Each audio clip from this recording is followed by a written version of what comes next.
Thanks, Dan. So I want to talk about internships, and really, it wasn't just me leading the initiative. Anissa, who's here, put your hand up. It's also someone you should talk to about interns.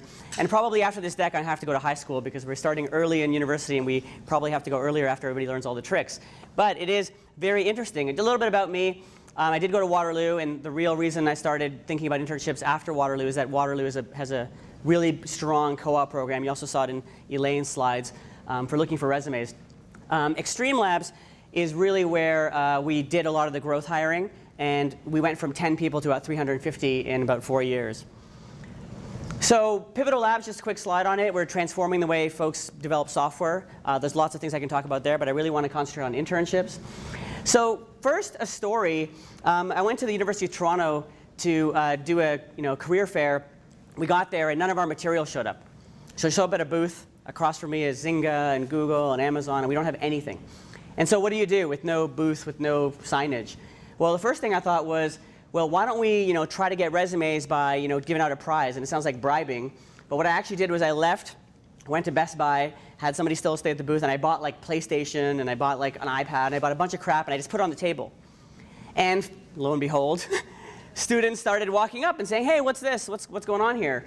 And what we did was I just said, you know what? We're just chatting with folks about what we do, and we're going to collect resumes. I'm just going to pick a resume at random and give away all this stuff. And so even though we had nothing to do with game development or whatever it was, we actually collected a stack of resumes, and true to my word, we just pulled out a resume and gave away stuff. And it sounds like a really bribey technique, but it actually has how we started. People would say, I want to go to the info session for Extreme Labs because they're always giving away an iPad, or they're always giving away a PlayStation. And we'd have folks actually leave, and they would say, oh, how do I submit? I'm like, go print your resume. They would leave, they'd print it. I had people handwriting resumes to put it into this pile. So it actually works really well. It's surprising. The second thing I want to tell you on the story side is that folks would go to these recruiting fairs, and they had this weird metric, right? So I talked to a startup at the end of a fair, and I said, well, what did you guys do today? And he goes, oh, I gave away 50 T-shirts. I'm like, that's great. What was your goal? Like, to give away 50 T-shirts? Like, get your brand out there? Was it to hire people? And so at our career fairs, we would go there. Folks would come up and say, I'm really interested in working here, either as an intern or a full-time. I'm like, great. Do you have a resume? Yeah. I turn it over, and I would write down a programming problem. Pretty easy one, like maybe it takes 10 minutes, like, print out the first n Fibonacci numbers, or, do factorial recursively or iteratively. And literally, folks would come back. I would look at the code, and I would say, you're hired. Like, literally based on that small thing. For internships, we talked about a little bit earlier, that it's not that big a deal from an internship perspective or even interview perspective to kind of pre-qualify, because it's a 3 or 4 month internship. So I would actually just hire them right there. And so at the end of the career fair, when I talked to that startup, they said, well, how did you guys do? I'm like, well, I hired 7 people. Right? It's a huge, huge difference. Right? I'm like, that's great you have this stack of resumes, but I hired 7 people. And we did hire those folks, and 2 or 3 of them turned out to be full-times after that. So it's actually a really interesting story about figuring out what your metrics are when you go to those fairs. It's also really interesting when somebody mentioned earlier about bringing the stakeholders, right? Because I could make that decision there. I didn't have to go through some process. I just went through and said, well, you're hired. So, why should I be up here, and what are we talking about? So the intern program really is around, large numbers for us. We can go into Waterloo and hire 60 co-ops in first round. And we do get more resumes than Facebook, Microsoft, Twitter, Apple. The only company we don't get more resumes from is Google, who beats us by 20 resumes, but that's Google worldwide, so it's not bad. We get about 350 resumes, they get 370. And we were Extreme Labs. You guys probably haven't even heard of Extreme Labs, right? So we do a pretty good job there. We have really very low attrition. We find that the internship program is really close to the full-time program. Folks come in, we do pair programming, so they pair with our engineers, or pair with our designers, pair with our product people, or pair with our QA folks, and they get a real feel for what we're doing, because it's the exact same job. We don't have intern jobs. We don't have like a different job description or a different project that they work on. We just pair them with the exact same engineers and product and QA and designers that we work on our real projects. So the big difference there is when you are interning with us, you don't feel like, hey, you know what? What's it like to be a full-time? You know exactly what it's like. It's exactly the same job. Always outrunning other teams. So what we find is because of the way we work in our internships, we give them real jobs.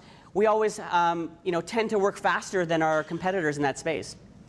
One of our, in Toronto, we had this company who was pitching against us on a deal, and they would say, oh, don't work with those guys, they have interns, right? And we always would say, you know what, I will take, pick a problem set, pick an ACM programming competition, let's do a hackathon, I'll take my 2 top interns, and you can take your 2 top full-times, and we'll have a, have a coding competition. And no one has ever taken us up on it, because they know they get smoked, right? And the reason, it sounds funny, but the reason is that because when you bring in new talent, new interns into your environment, into your company, what you're going to find is that they're going to push the full-times. It's very often I'll actually get an intern working with a full-time and come up to me and say, this full-time, they're not like, they're not working as hard as they could be, or they have this issue. Like the interns are complaining about the full-times.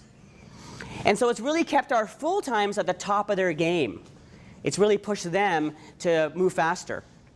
And what's interesting about that is that I found as we started moving up the experienced ladder and trying to get folks for experienced roles, we found that the more experienced folks want to work where the smartest interns are going. Right? So they, if you've been out of school for 10 years, you're trying to figure out where all the cool kids are working.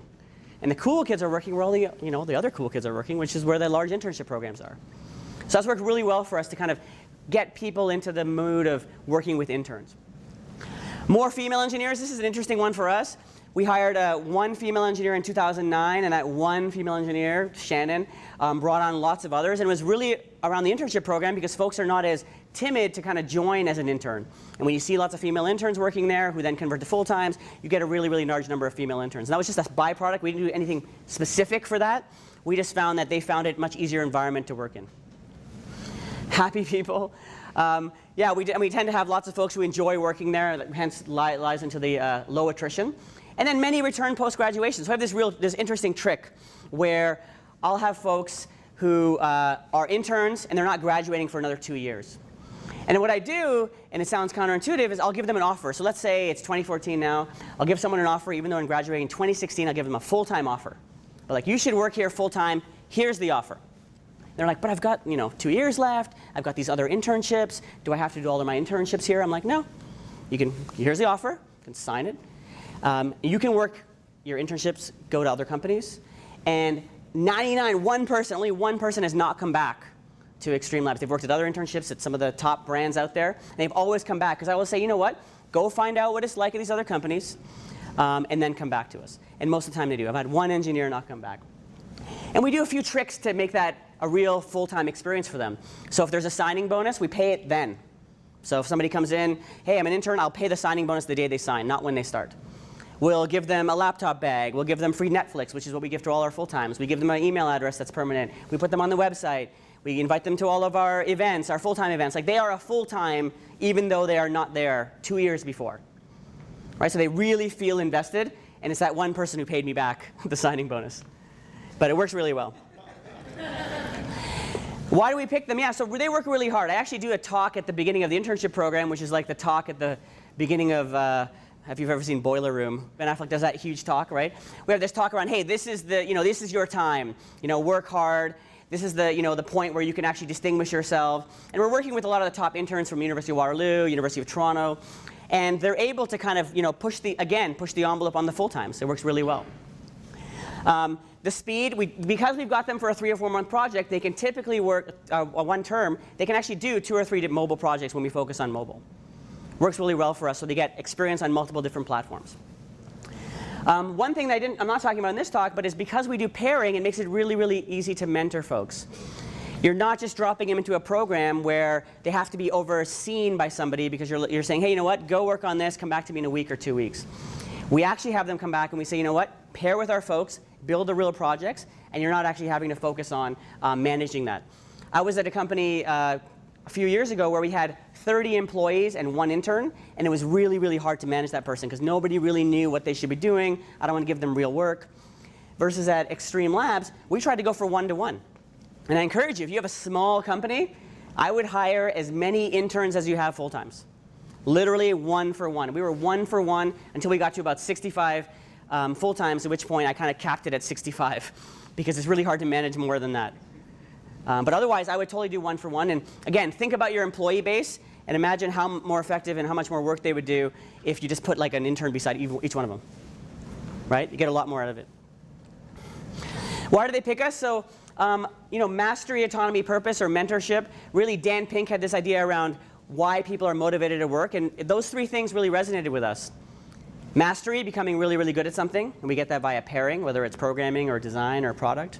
Autonomy, we don't micromanage anybody, right? Everybody has a decision to make, right? All the way down the chain. And purpose, working on stuff used by millions of people or being downloaded by millions and millions of folks. We had a few folks visit our office and give us some interesting quotes about what's going on, especially with the young demographic we have. Luckily, you only have to be 19 years old to drink in Toronto.